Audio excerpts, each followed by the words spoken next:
Hola, cordial saludo, les habla nuevamente Santiago desde la finca Villa Adriana, aquí donde está ubicada Substantia y donde se desarrollan estos maravillosos fitoalimentos. Uf, el aroma del orégano y el orégano es fascinante y este aceite sustancial tiene un sabor y una aceptación muy chévere para el organismo, actúa como un antibiótico muy agradable.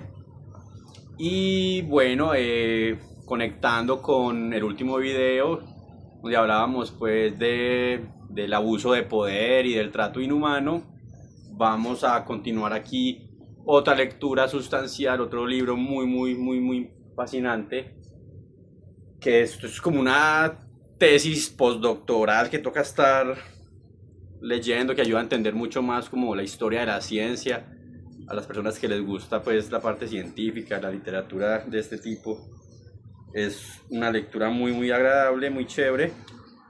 Y en esta ocasión vamos a tener una lectura un poquito intensa, fuerte, pero es muy importante, que espero ayude a influir pues en el trato a los seres humanos respecto a sus supuestos errores.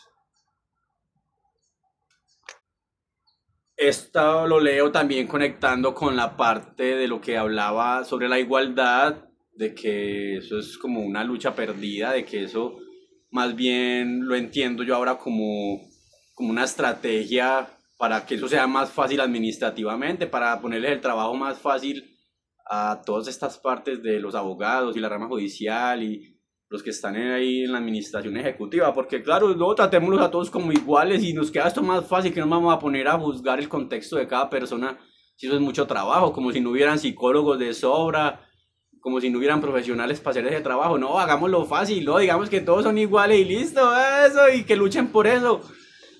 Entonces, bueno, esta lectura es intensa, pero por favor, eh, estén ahí. Dice así: en febrero de 1616, Galileo Galilei tuvo que presentarse ante la Inquisición, donde recibió dos órdenes confidenciales.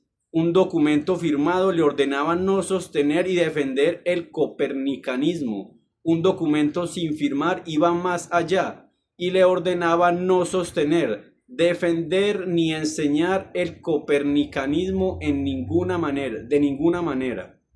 En marzo de 1616, la Inquisición publicó un edicto público en el que no se mencionaba a Galileo, pero se prohibía el libro de Foscarini y se exigía que las obras de Copérnico se expurgaran. De Revolutionibus se incluyó en el índice de libros prohibidos a los católicos. En lugar de regresar a Ptolomeo o a Aristóteles, algunos astrónomos católicos, como el jesuita Giovanni Battista Riccioli, en su Almagestum Novum de 1651, se pronunció en favor del sistema de Tycho, que por entonces no se podía refutar mediante la observación. De Revolutionibus permaneció en el índice hasta 1835, mal logrando la enseñanza de la ciencia en algunos países católicos, como por ejemplo España. Galileo Galilei pensó que las cosas mejorarían a partir de 1624, cuando Maffeo Barberini se convirtió en el Papa Urbano VIII.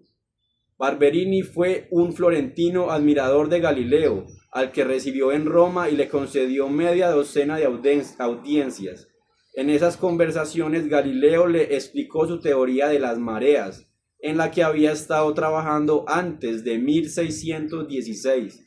La teoría de Galileo se basaba sobre todo en el movimiento de la Tierra. De hecho, la idea era que las aguas de los océanos se agitaban adelante y atrás con la rotación de la Tierra mientras ésta da vuelta alrededor del Sol.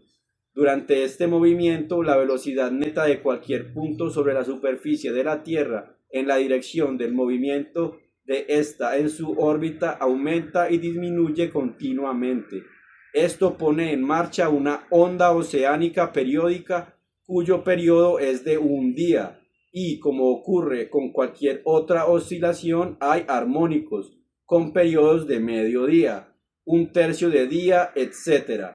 De este modo se excluía cualquier influencia de la luna, pero desde la antigüedad era sabido que la marea más alta o pleamar tiene lugar en la luna llena y nueva, mientras que la marea más baja o bajamar se da a veces en cuarto creciente o decreciente. Galileo intentó explicar la influencia de la luna suponiendo que, por alguna razón, la velocidad orbital de la Tierra aumenta durante la luna nueva, cuando ésta se halla entre el Sol y la Tierra, y disminuye en la luna llena, cuando ésta se halla al otro lado de la Tierra desde el punto de vista del Sol. No fue la afirmación más acertada de Galileo. Tampoco es que su teoría fuera errónea. Sin una teoría de la gravitación no había manera de que Galileo comprendiera correctamente las mareas, aunque debería haber sabido que una teoría especulativa de las mareas que no contara con un sostén empírico importante no podía tenerse en cuenta como verificación del movimiento de la Tierra. El Papa dijo que permitiría la publicación de su teoría de las mareas si Galileo consideraba el movimiento de la Tierra como una hipótesis matemática, no como algo que tuviera que ser cierto. Urbano explicó que no aprobaba el edicto público de la Inquisición de 1616, pero que tampoco estaba dispuesto a derogarlo. En estas conversaciones Galileo no le mencionó al Papa las órdenes de la Inquisición que le había impartido en privado. En 1632 Galileo estaba a punto de publicar su teoría de las mareas, que se había acabado convirtiendo en una defensa global del copernicanismo. De momento la Iglesia no había hecho pública ninguna crítica a Galileo, de manera que cuando solicitó al obispo local permiso para publicar un nuevo libro le fue concedido. Se trataba de sus diálogos sobre los dos sistemas principales del mundo, el tolemaico y el copernicano. El título del libro de Galileo es peculiar. En aquella época no había dos sino cuatro sistemas principales del mundo, además del tolemaico y el copernicano. Estaban el aristotélico, basado en esferas homocéntricas que giraban alrededor de la Tierra, y el de Tycho, en el que el Sol y la Luna giraban en torno a una Tierra estacionaria, aunque todos los demás planetas giraban alrededor del Sol. ¿Por qué Galileo ni siquiera tuvo en cuenta el sistema aristotélico y el de Tycho? En relación con el sistema aristotélico, podemos decir que no coincidía con la observación, aunque eso se había sabido durante 2000 años, lo que no le había hecho perder partidarios. No hay más que recordar el argumento de Fracastoro a comienzos del siglo XVI, citado en el capítulo 10, un siglo más tarde. Era evidente que Galileo consideraba que no merecía la pena contestar a esos argumentos, aunque no está claro cómo llegó a esa conclusión. Por otra parte, el sistema de Tycho funcionaba demasiado bien para descartarlo de un plumazo, y no hay duda de que Galileo lo conocía. Es posible que pensara que su propia teoría de las mareas demostraba que la Tierra se mueve, aunque no hubiera datos cuantitativos que la sustentaran. O quizá Galileo simplemente no quería que Copérnico compitiera con el formidable Tycho. Los diálogos consistían en una conversación entre tres personajes: Salviati, que representaba a Galileo y se llamaba así por un amigo de este, el noble florentino Filippo Salviati; Simplicio, un aristotélico al que se llama así quizá por Simplicio, y quizá porque se pretendía que representara a un simplón; y Sagredo, llamado así por Francesco Sagredo, el matemático veneciano y amigo de Galileo, para que con su sabiduría juzgara quién tenía razón. En los primeros 3 días de la conversación, Salviati desmonta los argumentos de Simplicio, y las mareas no aparecen hasta el 4.º día. Aquello sin duda violaba el edicto sin firmar que la Inquisición había entregado a Galileo, y posiblemente también el edicto firmado menos escrito que no sostuviera ni defendiera el copernicanismo. Para empeorar aún más las cosas, los diálogos estaban en italiano y no en latín, de manera que cualquier italiano instruido, y no solo los eruditos, podía leerlos. Fue en ese momento cuando el Papa Urbano le enseñaron el edicto sin firmar de la Inquisición de 1616. Quizá fueron los enemigos que Galileo había acumulado en las anteriores polémicas sobre las manchas solares y los cometas. La cólera de Urbano puede que se viera incrementada por la sospecha de que el personaje de Simplicio se basaba en él. Tampoco ayudó que algunas de las palabras del Papa cuando era cardenal aparecieran en boca de Simplicio. La Inquisición prohibió la venta de los diálogos, pero era demasiado tarde. El libro ya se había agotado. Galileo fue juzgado en abril de 1633. La acusación se centraba en su violación de los delitos de la Inquisición de 1616. A Galileo le enseñaron los instrumentos de tortura e intentó llegar a un acuerdo, admitiendo que su vanidad personal lo había llevado demasiado lejos, aunque de todos modos fue condenado a prisión perpetua bajo vehemente sospecha de herejía y obligado a abjurar de su opinión apócrifa. Abjurar de su opinión de que la tierra se movía alrededor del sol. Según una historia apócrifa, cuando Galileo abandonó el tribunal, murmuró en voz baja: "Eppur si muove", es decir, y sin embargo se mueve. Por suerte, a Galileo no se le trató con toda la dureza que podría haber recibido. Se le permitió iniciar su periodo de cárcel como invitado del arzobispo de Siena y luego proseguirlo en su propia villa de Arcetri, cerca de Florencia, en la proximidad de la residencia convento de sus hijas, la hermana María Celeste y la hermana Arcángela.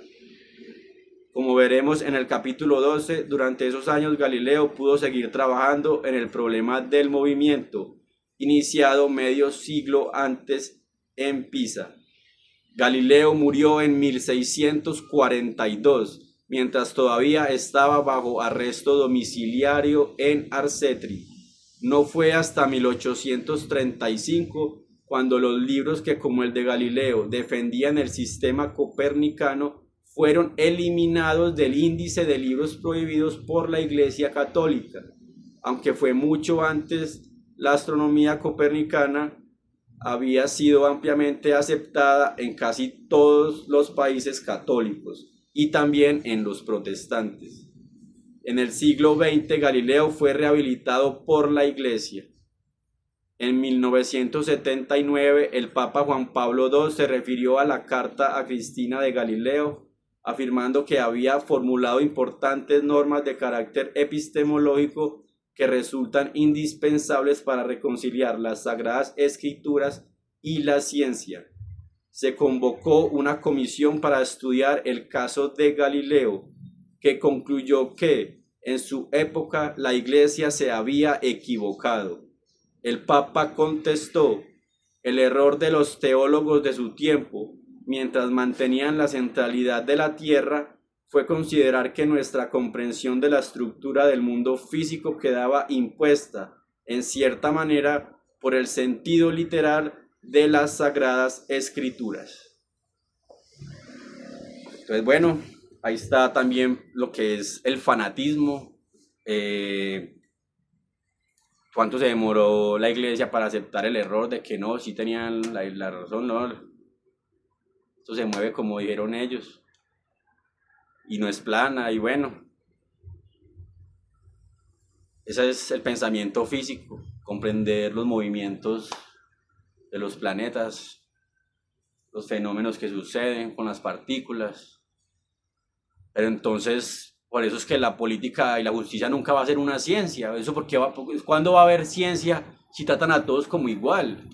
Si un servidor público de este país, el máximo representante de los servidores públicos, se atrevió a decir que la lucha contra las drogas estaba perdida, entonces es momento de aceptar que la lucha por la igualdad también está perdida. Eso ya no hay que luchar por eso, hay que tratar a toda persona por su contexto y que esto se convierta en una ciencia, neta, la ciencia judicial o la ciencia política, pero una cosa bien hecha, de calidad, donde a los humanos se les defiendan sus derechos humanos con base a su estrato, a su conocimiento, a su educación, a su capacidad, así como están dándole ventajas a las personas con discapacidad, pues entonces también que tengan ventajas o que tengan tratos dignos dependiendo el contexto de cada persona, porque esto de la igualdad está perdido, hay que aceptarla, que si llegamos y no,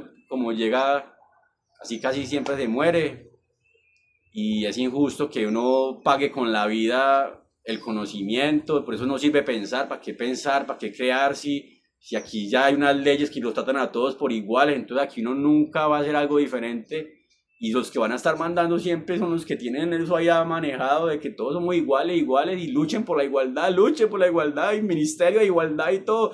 Mentiras, que eso es trampa política ahí para que todo sea más fácil para ellos.